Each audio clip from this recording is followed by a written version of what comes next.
How badly do you want success? As Picasso once said, everything you can imagine is real.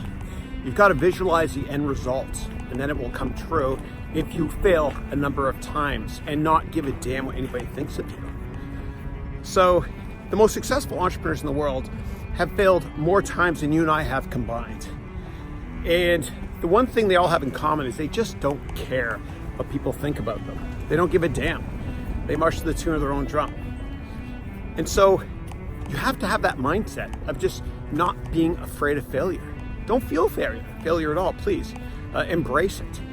Embrace it. And if you fail enough times, then you'll become incredibly, incredibly successful.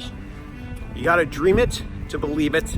And again, as Pablo Picasso said, everything you can imagine is real. I'm actually here today at the Carolyn's mansion. I don't know if you can see it in the background there, but I'm going to see Annie Leibovitz, who's the best photographer in history, arguably, give a presentation. It's a charity event here, and I'm looking for what inspired Annie Leibovitz to become so awesome at what she does. I mean, she's photographed the who's who, from Queen Elizabeth when she was younger in the 1960s to John Lennon just a couple hours before he passed away.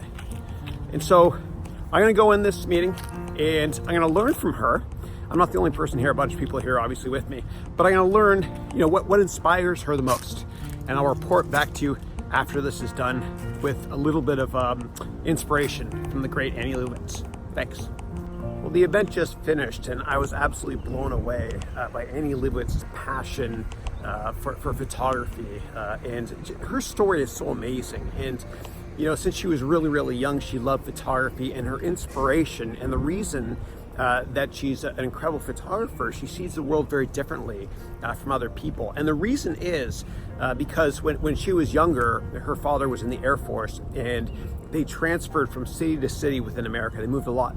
And so Annie sat in the back seat of the car and looked through the window frame of the car and saw America that way from a different perspective. And so that window frame was kind of a metaphor for what surrounds a photograph. Anyway, I was absolutely blown away. She does what she's passionate about in life, and she also sees things from a completely different perspective. And so, like for example, there was this wonderful photo she shared with us today of Richard Nixon's resignation. She was in the White House then taking pictures for Rolling Stone, and everybody took pictures of Richard Nixon, going like this and getting to the helicopter, and she waited and she saw things differently.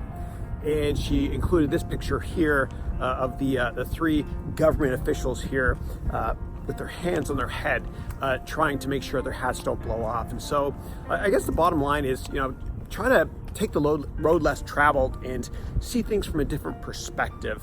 And as Warren Buffett says, you want to be fearful when others are greedy, and greedy when others are fearful, which is kind of a metaphor, so to speak, for just kind of be a contrarian in life and see things from different perspectives and just do what you're most passionate about in life. Thank you.